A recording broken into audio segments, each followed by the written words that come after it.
अनंत टिप्या refresh व्हा.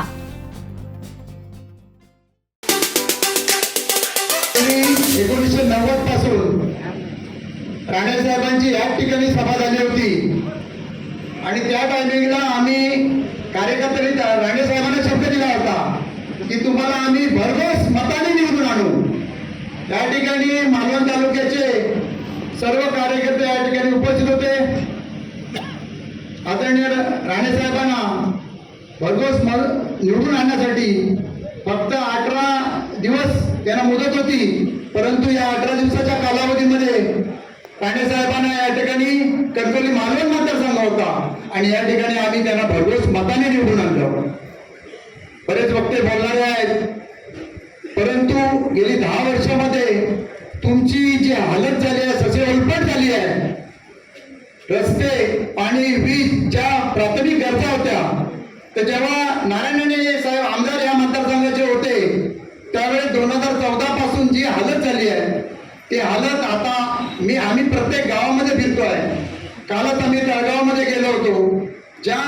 तळगाव गाव विनायक राऊत 10 वर्ष या ठिकाणी खासदारकी लढवले, निवडून आले, परंतु त्यांच्या गावातला रस्ता रात्री काल आम्ही जाऊन बघितला तर चालण्याजोगे नव्हता. म्हणजे लोक अक्षरशः सांगत होते की आमच्या गावाचा खासदार, परंतु आमच्या गावामध्ये रस्ते, पाणी, वीज कुठचीच समस्या त्यांनी दूर केली नाही. साधी लाईट गेली तरी लाईट पण त्या गावाची चालू होत नव्हती. अशी परिस्थिती या खासदारांची आहे 10 वर्षाची.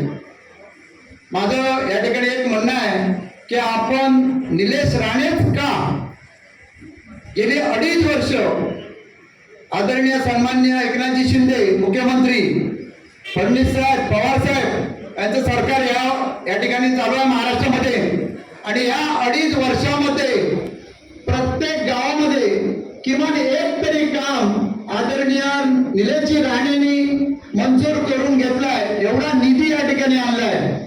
मुख्यमंत्री सडक योजना, पंतप्रधान सडक योजना, इतर शासनाच्या योजनेच्या माध्यमातून साहेब आपल्याला आकडा सांगतील आल्यानंतर आपण किती निधी आणला ते. कारण की तळवाच्या मीटिंगला त्यांनी सांगितलं 650 कोटी पर्यंत संपूर्ण हा 2.5 वर्षाचा बॅकलॉग साहेबांनी भरून काढलाय. गेली 10 वर्ष आमदार काम करतायत. मी आमदारांना एकच सांगतो, आमदारांना की या 10 वर्षामध्ये मालवण तालुका आणि कुडाळ तालुक्याची आमसभा, माझ्या माहितीप्रमाणे माझ्याकडे आमसभेचे प्रश्न आणि उत्तर आहेत, त्याचं मी फोल्डिंग घेतलेलं आहे. मी जिल्हा नियोजन कमिटीवर असल्यामुळे मी सर्व माहिती घेतली. 2015 साली पहिली आमसभा झाली, 2017 झाली आणि 2017 नंतर आमसभा झालीच नाही.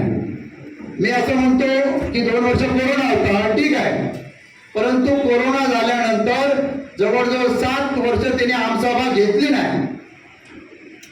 बंधू आणि भगिनींनो, मी तुम्हाला असं विचारतोय की आमसभा का घेतात? की आमसभा घेतल्यानंतर त्या आमसभेमध्ये तुम्हाला बोलायची संधी मिळते. सरपंचाला ग्रामपंचायतीमध्ये संधी असते, जिल्हा परिषद सदस्याला जिल्हा परिषदेमध्ये बोलण्याची संधी असते, पंचायत समिती सदस्याला पंचायत समितीमध्ये बोलण्याची असते, परंतु सामान्य नागरिकाला बोलण्याची संधी ही शासनाने आमसभेमध्ये आपला आवाज उठवण्यासाठी जिकडून तिकडून आवाज दबला जातो. विरोधक असू दे, सत्ताधारी असू दे, सगळे असू दे, सामान्य नागरिक असू दे, त्याला आवाज मांडण्यासाठी या ठिकाणी आमसभा घेतली जाते. परंतु आमच्या 10 वर्ष आमदारांनी फक्त 2 सभा घेतल्या आणि या 2 सभेमध्ये 2017 आणि 2015 ची पूर्ण मी त्यांचे लोकांनी पाठवलेले प्रश्न मी वाचले आणि वाचल्यानंतर प्रश्नाची आहे फक्त पुढील कारवाई करण्यात यावे, म्हणजे शासनाचं जे उत्तर असते ते उत्तर आमदाराच्या पत्राने किंवा आमसभा ज्यांनी घेतली, मी त्यांना नैतिक अधिकारच या आमदारांना नाही आहे. कारण 10 वर्ष झाली, मी म्हणतो 2 वर्ष सोडून द्यावे, आज तरी आमसभा झाल्या पाहिजे. परंतु एक आमदार आणि लोकांच्या जनतेसाठी आमसभा घेतली नाही तर कारण एकच की आमसभेमध्ये लोक आले तर सर्व पक्षीय लोक येतात. आम्ही साईनाथ चव्हाण यांच्या हॉलमध्ये 2017ची आमसभा घेतली होती. माझ्या माहितीप्रमाणे रणजित देसाई पण होते. रणजित देसाईमुळे ती सभा आटोपती घेतली, परंतु आमचा रणजित रणजित देसाई त्या टायमिंगला अध्यक्ष होते आणि अध्यक्ष असल्यामुळे आभार प्रदर्शन मांडायला या ठिकाणी आले. मग त्यांच्यामुळे आमदार वाचले, कारण आम्ही बार भरूनच होतो की जे आमचे प्रश्न आम्ही सोडवल्याच्या इथून तुम्हाला सोडणार नाही असा आमचा निर्धार होता. आणि संपूर्ण जी सभा होती ते सगळे लोक आपापले प्रश्न मांडत होते. म्हणून तुम्हाला मी विनंती करतो, आता आम सभा घेतल्यानंतर एक काय होते ते सांगतो की आम सभाचे 10 गुण मिळतात. ज्या वेळेस केंद्र सरकारचे पुरस्कार, महाराष्ट्र शासनाचे पुरस्कार जेव्हा मंजूर होतात तेव्हा मालवण तालुका असू दे, कुडाळ असू दे किंवा जिल्ह्यातले इतर तालुके होते त्यांना 10 गुण दिले जातात आम सभा घेतल्यानंतर. परंतु आम सभा घेतला नाही, निधी पण येणार नाही, मागणी पण काय नाही, फक्त आमदार गोड बोलून प्रत्येकाच्या घरी जातो हे मलाही मान्य आहे, जातात येतात शुभेच्छा त्यांना. परंतु असं काम होऊ शकत नाही. आमदार हा असा निलेश राणे सारखाच पाहिजे, कारण की 2.5 वर्ष त्यांनी जो निधी आणलाय निलेश राणे साहेबांनी तो निधी मोजण्यासारखा आहे.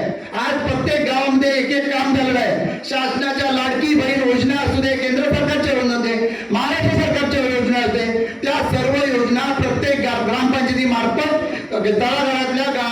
तळागाळातल्या माणसांपर्यंत पोहोचलेल्या आहेत. म्हणून या ठिकाणी धनुष्यबाण ही निशाणी लक्षात ठेवा. प्रत्येक घरामध्ये ती जाऊन आपल्याला पोहोचवण्याचं आपण सामान्य कार्यकर्ते आहोत असं मी समजतो. आणि माझ्या सकट आपण सगळ्यांनी धनुष्यबाण ही निशाणीवर चिका मारण्यासाठी प्रत्येकाने आपल्या गावातली वाडी, आपला गाव, आपला तालुका हा संपूर्ण पिंजून काढला पाहिजे. आणि राणे साहेबांना या ठिकाणी तुम्ही भरघोस मताने निवडून दिल्याबद्दल या ठिकाणी मी तुमचं अभिनंदन करतो. आमचे दिवसभरातले सर्व अपडेट्स, ताज्या घडामोडी आणि थेट लाईव्ह पाहण्यासाठी सबस्क्राईब करा, लाईक करा कोकणचं नंबर 1 महा चॅनल कोकण 7 लाईव्हचं YouTube चॅनल.